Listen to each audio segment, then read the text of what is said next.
guy next to you says, money travel. Okay. If you hear from me, then that means she has. If you hear from me, that means she has.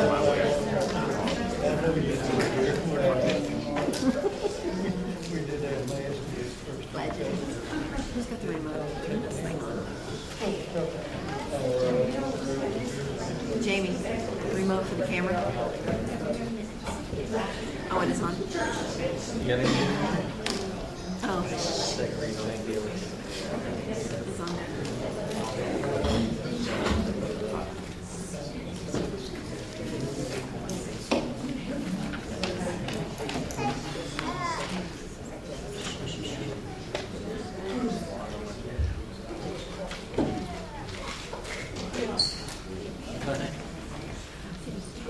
Okay, call this into order.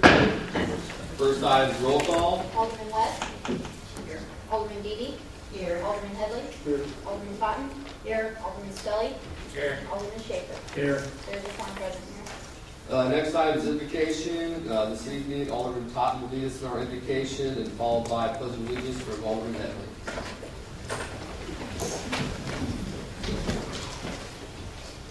We thank you, Lord, for all the many wonders that our city is beginning to see, the groundbreaking, so many present, and Lord, guide us through the hands working both here in our city hall and out on the field, and make this a place for all of Green Valley to share joy and memories.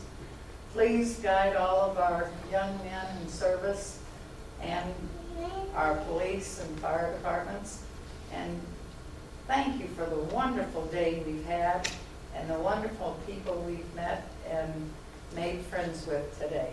Amen. Amen. Allegiance to the flag of the United States of America and to the republic for which it stands, one nation, under God, indivisible, with liberty and justice for all.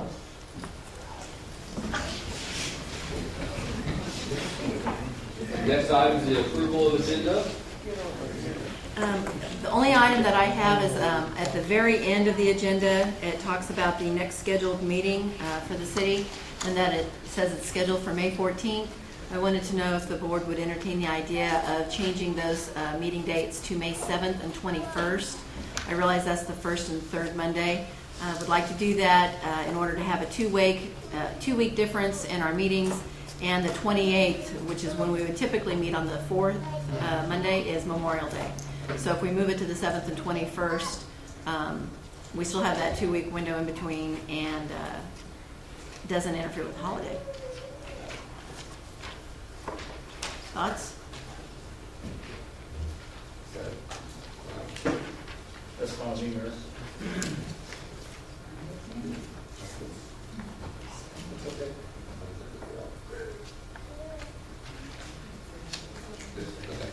Getting a nod. Okay. And other than that, so the next meeting would actually be on May 7th instead of May 14th. And that's the only change I had. Okay. With that, then, do I have a motion to approve?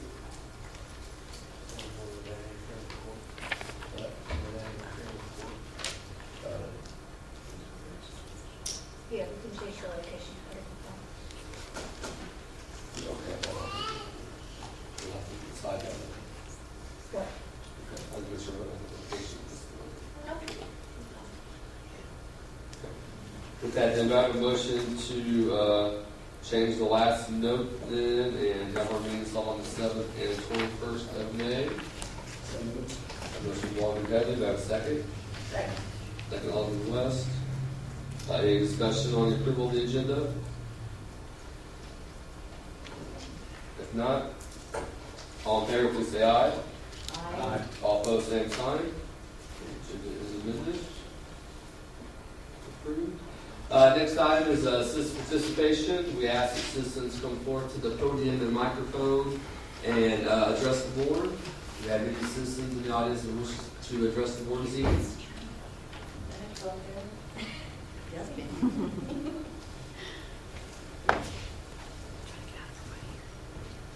My name is Penny Cruz, resident of Grain Valley, and I would publicly like to thank Terry Beebe for all the years of your service as my alderman.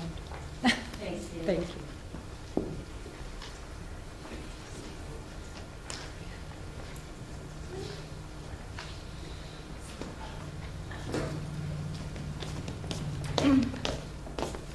Yes, my name is Gwendolyn Meyer, and I'm a resident of Grain Valley. And where I live is the Cross Creek subdivision. We're right behind Snyabar, in between Snyabar Elementary. And there is a ditch there that is an eyesore, and the city has told me that the school owns it, and the school has told me that the city owns it. And we want to do something about it to clean up that whole side, that whole ditch. If we need to sign a petition, then I would do it. Okay. Ryan, are you aware of where she's talking about? I know the area. I'm not certain about the ditch, but we'll be more than happy to look into it. Yeah. And we'll go out and take a look at it actually tomorrow. Okay. Yeah, we'll look into it, figure out one way or the other. Okay. Was your concern more about the trash or more about the yard? No, it's just weed infested, and there's trees growing up there, and it's like a, what'd you say, a creek? It's like a creek. And so it's like disgusting, and sometimes it's smelly, and there was a beaver one year. Is this the ditch right behind the football? Yes, yes, yes. So Ryan will look into that and we'll figure out who needs to clean it up. Absolutely. All right. Okay, thank you. Thank you. Anyone else wish to address the board? Seeing none, move on to the consent agenda.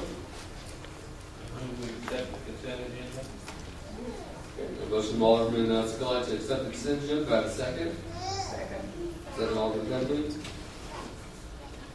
Please.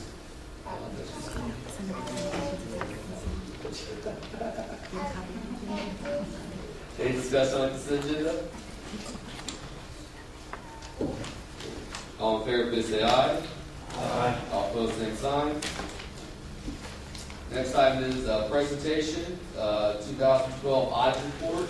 Yes, this evening we have Butch Beeman with Trout Beeman and Company. They have concluded with our 2011 audit, and Butch is here to provide a presentation and a report to the board. Thank you, Alexa. Good evening, Mr. Mayor and members of the Board of Aldermen. I am Butch Beeman, partner with Trout Beeman and Company, certified public accounting firm in Harrisonville, and we did perform the city's audit for the year ended December 31, 2011. And as a result of that, you've been provided with two documents, one bound and quite a bit thicker than the other one that's just stapled. And we're going to cover both of them, but not in great detail. But that being said, I want to be responsive to any questions that you would have regarding either document. My presentation is pretty informal. Just jump in, yell out, say, hey, whatever, and we'll cover anything that you want to address or that you feel like that I might have overlooked. First, I would want to start out by saying, if you're not aware, might be new to the council or whatever, this was our first year working with the city, and from our perspective, we thought the audit went very well. I hope that's the feedback that you're hearing from your staff, and we appreciate the efforts of Kathy, Candy, and Alexa in making that process go very smoothly. The audit was concluded, and of course, we're presenting here this evening at your April board meeting.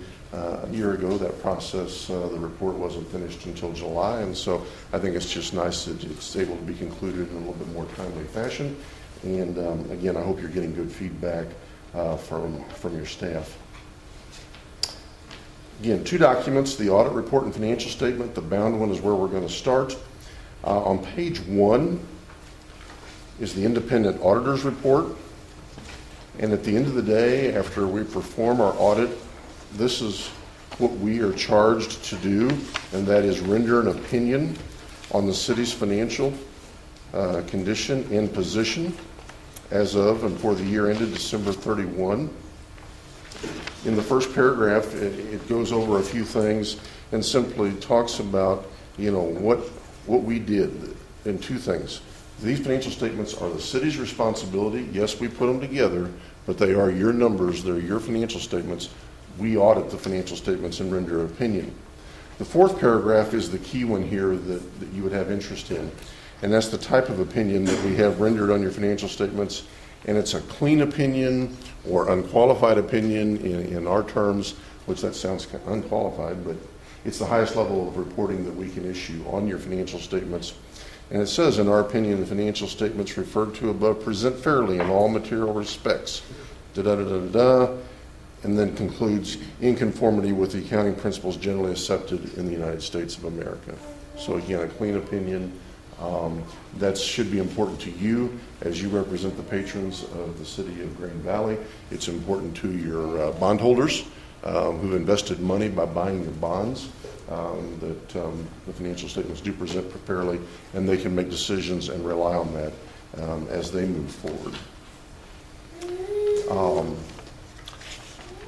Behind that, on pages 4 and 5, are the government-wide financial statements.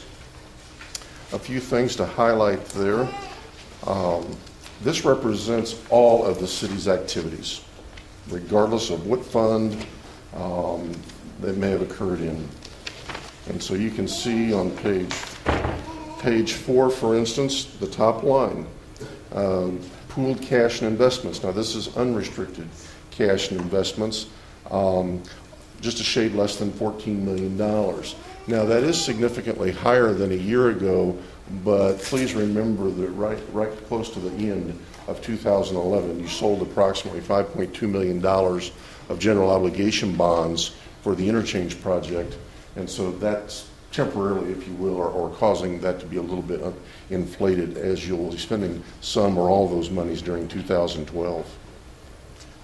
On page 5, this statement, and these statements, of course, they're not, we don't just dream these things up ourselves. The professional standards that we have to follow dictate the format of those. But if you can see the third line from the bottom, the change in net assets. In the first column, $628,000, that's a positive number, and that's what all funds except the proprietary fund had with a profit, if you will. The next line over is the proprietary funds, water, sewer, $320,000. That's a significant improvement over a year ago when that figure was a loss. And that's a good thing. On pages 6 through 15, these are the fund financial statements. And I don't have anything particular to highlight there. I would call attention to the fact that on page 14, in effect, the income statement of the water and sewer fund, as I said, its increase in net assets, third line from the bottom of $320,000, is an improvement of over a year ago, and the majority of that improvement is in the revenue stream. Your operating expenses were very similar to a year ago as you were able to hold the line on those. Moving on. Pages 18 through 52, there's lots of information in what's called the footnotes. That information is meant to supplement, augment, help a reader better understand or appreciate some of the financial information that's presented prior to that. For instance, one of the ones I like to highlight starts on page 33, but there's about 5 pages of information regarding the city's debt. And if you would look at page 30, bear with me a second, 36, we've gone through the couple pages prior to that and talked about each individual bond, indenture, and so on. And so the city has this debt. Well, does it all come due next week? Does it all come due next year, 2 years, 3 years? How are we supposed to make an evaluation of that? Well, one of the disclosures is exactly that. we have to, you all through your financial statements have to show how much comes due individually in each of the next 5 years and then in 5-year increments thereafter. Well, that makes a big difference to a reader of a financial statement that might look back in the body of the statements and say, well, gosh, they owe $20 million, but, oh, well, now I see, only, $1 million of that might come due this year, that type of thing. So that's what the footnotes are designed to do. I would highlight the one negative, if you will, or slap on the hand. I wouldn't make any more than that, is on page 45. Under stewardship, compliance, and accountability, we're required to disclose if there were any instances where actual expenditures exceed budget or where the city ended up with a deficit fund balance, which is against state statutes. And there were a couple instances in some of the funds. I think, again, I don't make any more of that than other than we're required to disclose that. Your budgetary process is in place. It's working. Obviously, you had some, part of the year with some players and some new members of the team on board. I fully expect that it's kind of a one-time thing. It happened, and there's no repercussion beyond other than what I've just shared with you. And so I'm confident that will not be an issue going forward. Before we leave the big thick document, are there any questions on that? We certainly can come back to it, but I am going to transition into the smaller document. Overall, then you are seeing this as doing very well. That's correct. And substantially solvent with our monies. That's correct. Okay. That would put a lot of people to rest. Yes, okay. Well, I'll come back to that in just a moment. The smaller document is it's our communication to those charged with governance, meaning you all as the board. Because during the course of doing an audit, we don't interact with you all. I mean, you might be in and out of City Hall, you might see us, you might not. You hear reports from staff that the audit's coming up or they've been here and so on. And the powers that be in our profession deem that maybe we were not communicating enough directly with the folks that ultimately have that responsibility. And so you see a variety of bolded captions, if you will, of things that we are required to share with you. And I would just highlight a couple of them. Now the pages aren't numbered, but it's page 3. Top of the page, significant difficulties encountered during the audit, and we did not encounter any difficulties in dealing with management related to the performance of the audit. We have to advise you of any uncorrected and corrected misstatements. There were some adjustments. They're attached, and management has corrected all of those. We have to advise you if there are any disagreements with management, and there were none.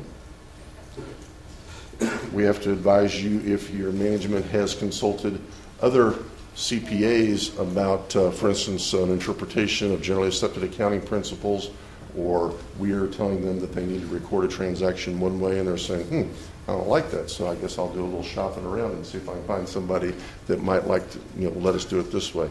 There was none of that going on. They did not do any such thing. And so that's the nature of that report.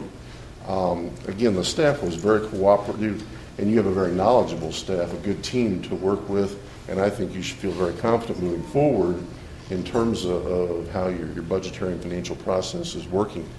Back to this lady's question, yes, we believe the city is in a very sound financial position. You have a luxury that many communities don't have. You're growing.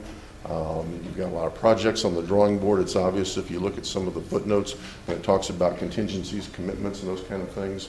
And so that's an exciting time for the city. And frankly, as an auditor, it's an exciting time because we know that it's a progressive environment, and we're going to be able to work with some things that maybe you don't see in a lot of other cities that just don't have anything particularly exciting going on. So we're very pleased to be your auditors, and we're available year-round, whether it's the staff or from you if questions or issues come up. It's not just boom, we come in, we make their life kind of messy for a week or two, and 2 weeks do the audit, and then we leave. We're available to consult and advise them and you all on a year-round basis as part of that engagement. So, again, any questions? Or I would be glad to entertain those. Any questions? Do we get a card? I do. I'd like one too. How about I just leave 3 or 4 I have? How about if I just leave those right here with Alexa, and she can get those to you, and if you need more, I'll get those to you as well. Thank you. Thank you all. We appreciate it very much. Thank you.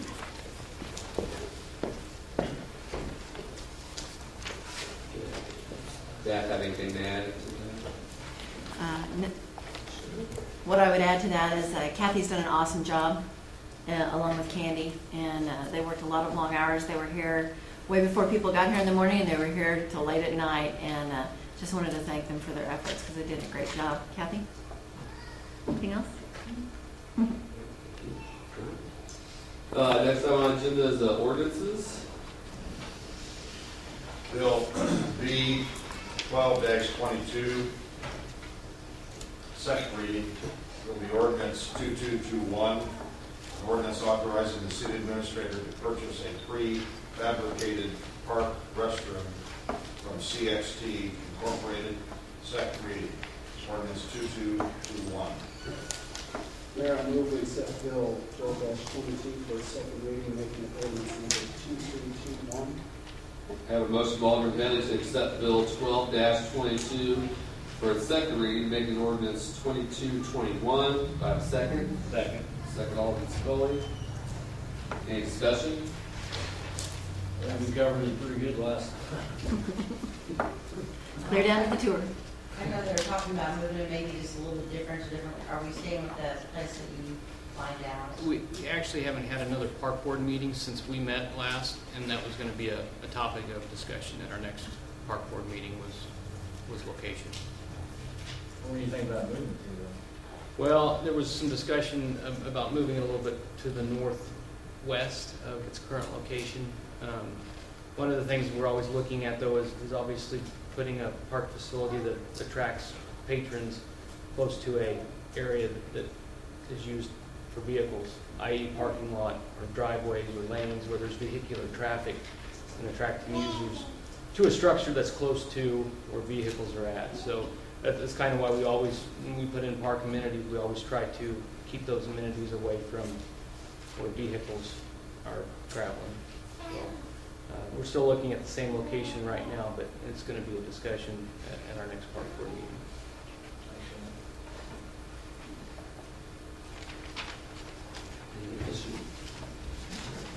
Seeing none, all in favor, please say aye.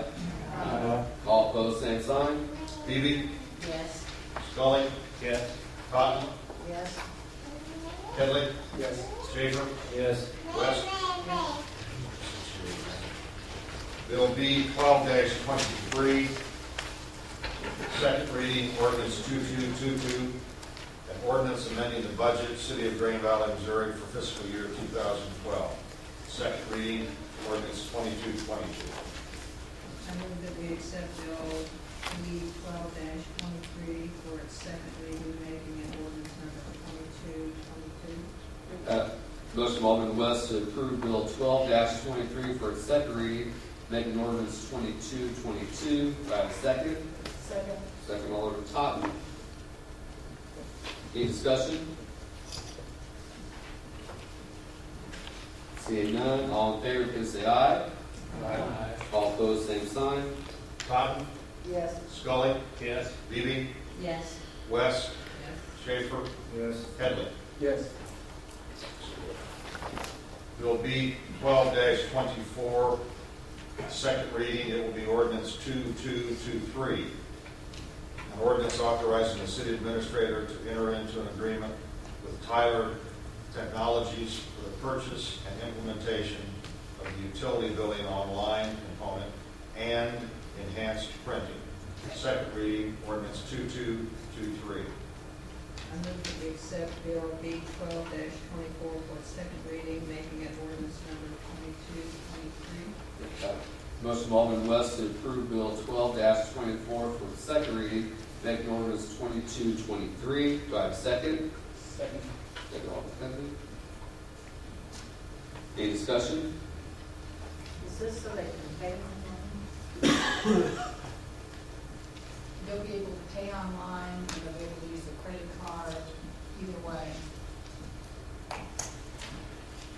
This is the first of two pieces, right, that's going to Correct. allow Right.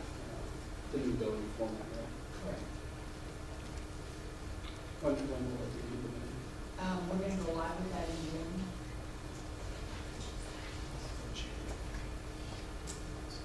Additional questions?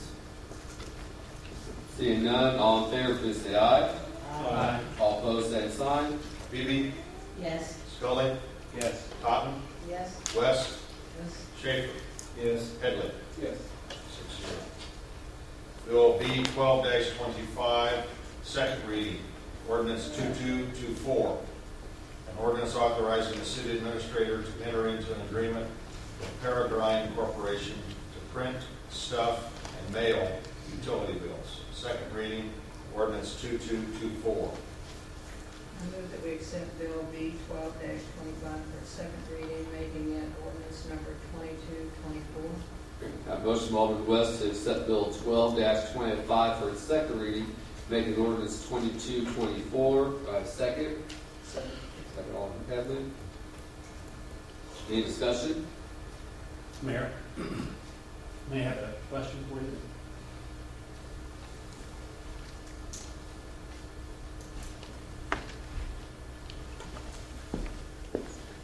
Dale Arnold, Alderman-elect, Ward 1. I had some questions as I looked over this particular proposal on the cost of the program.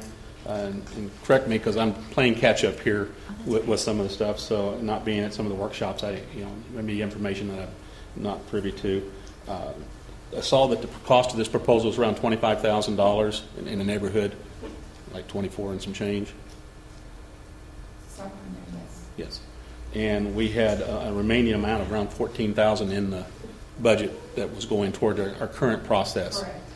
Which left us a difference of about $10,000 for the balance of this year to come up with. What I understand, we're going to be using funding from some of the savings from our change in our credit card processing, which I commend you. That's a good move there to save a considerable amount of money there.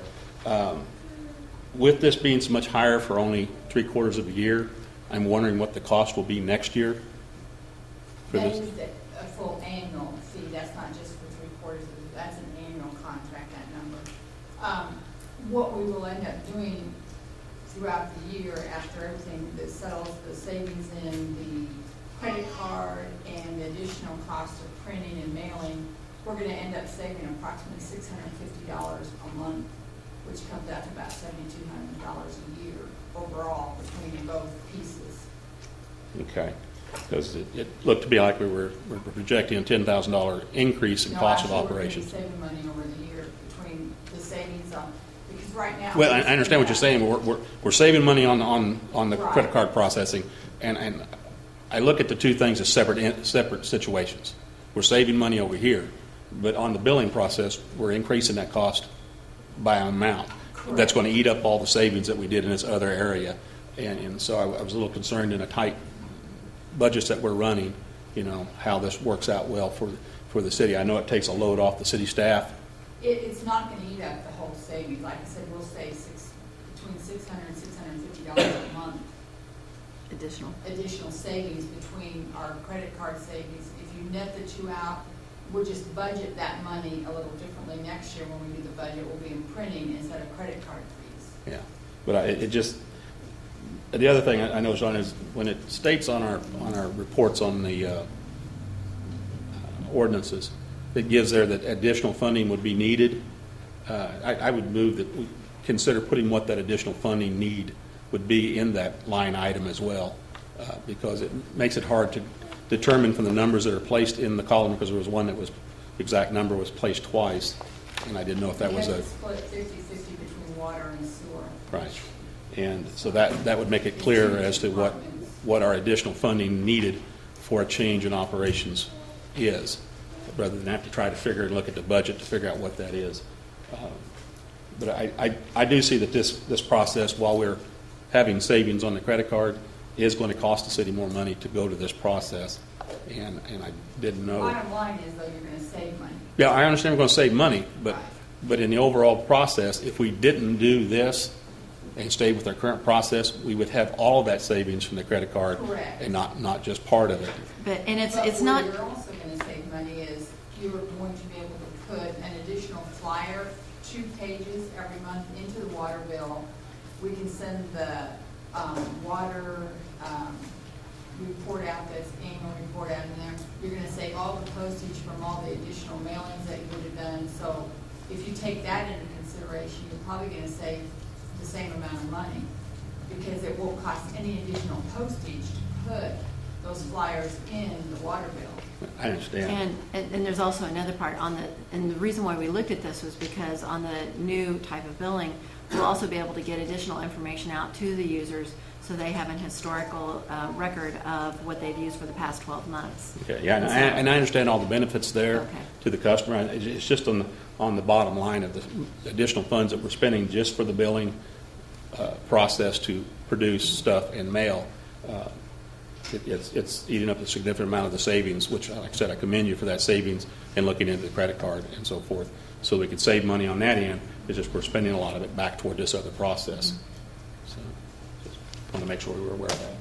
It also gets what voters really wanted most of all is they can choose their where they get billed on their sewer, whether they get prorated in 3 months or they get billed for their usage. And that's a big factor in it too. Okay. The way we do it now, we can't do it. Right. But with this new billing system, we actually get to make everybody happy for once. Yeah, for a while. Okay, thank you. Additional questions or discussion? Seeing none, all in favor, please say aye. Aye. All opposed, same sign. West. Yes. Schaefer. Yes. Headley. Yes. Totten. Yes. Scully. Yes. Beebe. Yes. 6-0. Bill B 12-26, second reading, will be ordinance 2225. It is an ordinance authorizing the city administrator to renew the scope of services agreement with Cook, Flatt, and Strobel Engineers, PA, for the 2012-2014 contract period. Second reading, ordinance 2225. I move that we accept bill number B12-26 for second reading and making it ordinance 2225. Motion from Alderman Scully to accept Bill 12-26 for its second reading, making ordinance 2225. Do I have a second?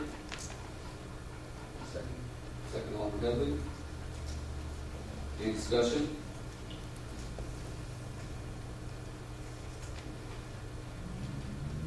Seeing none, all in favor, please say aye. Aye. All opposed, same sign. Headley. Yes. Schaefer. Yes. West. Yes. Totten. Yes. Scully. Yes. Beebe. Yes. 6-0.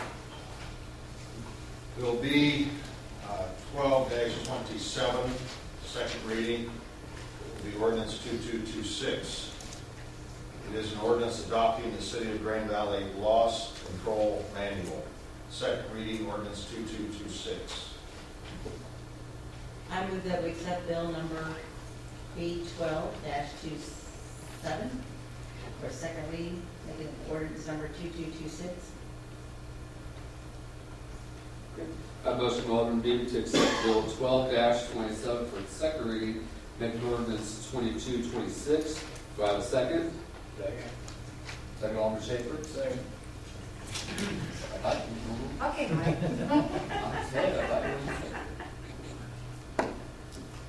Any discussion? Yeah, I got one for you, Ron. Is this gonna have, like we talked yesterday or the other day about the traffic control, is that gonna be in this too? Making sure everybody's certified to flag and. I'm going to actually defer. This is Jamie's booklet that she's put together and program that she's put together. Yes. We'll have all that in there, yeah. Yes, Okay. it is. And have set their signs up on It's the road. required, that training is an annual requirement for all that are going to be involved, which includes the public works maintenance individuals, any parks individuals that would be working with them, as well as police officers. Anybody has to deal with traffic or anything? Correct. Yeah. That's good, thank you. Sure. Any other question or discussion? Seeing none, all in favor, please say aye. Aye. All opposed, same sign. Cotton, Yes. Scully, Yes. Beebe, Yes. Headley, Yes. Schaefer, Yes. West. Yes. Bill B 12-28, first reading. It is an ordinance declaring the results of the general election held in the city of Grain Valley, Missouri on April 3, 2012. First reading, Bill B 12-28. I move that we accept bill number B 1228 for its first reading and bring it back for its second reading by title only. A motion from Alderman Totten to accept Bill 12-28 for its first reading, read it back by title only for its second reading. Do I have a second? Second. Second, Alderman Scully. Any discussion? Seeing none, all in favor, please say aye. Aye. All opposed, same sign. 6-0 first. Second reading, Bill B 12-28, the ordinance 2227. It is an ordinance declaring the results of the general election held in the city of Grain Valley, Missouri on April 3, 2012. Second reading, ordinance 2227. I move that we accept bill number 2227 for its second reading. 28, bill 1228, making it ordinance number 2227. A motion from Alderman Totten to accept Bill 12-28 for its second reading, making ordinance 2227. Do I have a second? Second. Second, Alderman Scully. Any discussion? Seeing none, all in favor, please say aye. Aye. All opposed, same sign. Beebe, Yes. Scully, Yes. Cotton, Yes. Headley, Yes. Schaefer, Yes. West. 6-0. That's all. Before we take a break,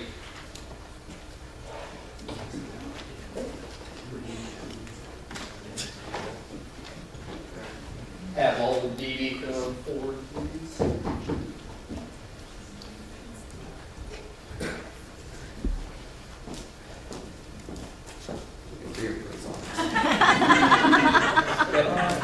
This is in recognition of your service to City of Grand Valley. We would like to thank you for your service as Ward 1 Alderman from April 2006 to April 2012. You will be sorely missed. I mean, you've been a sounding board for me. You always know what the community knows. Thank you for your story and always let us know. And your heart has always been in the right place, and that's always great for me. You know, think about Grand Valley first, most important. So, thank you for all you've done. Thank you.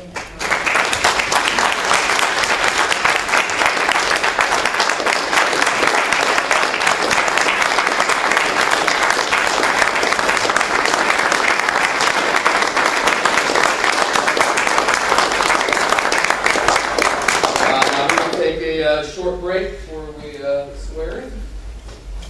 And let the record show that Terry voted yes on everything tonight.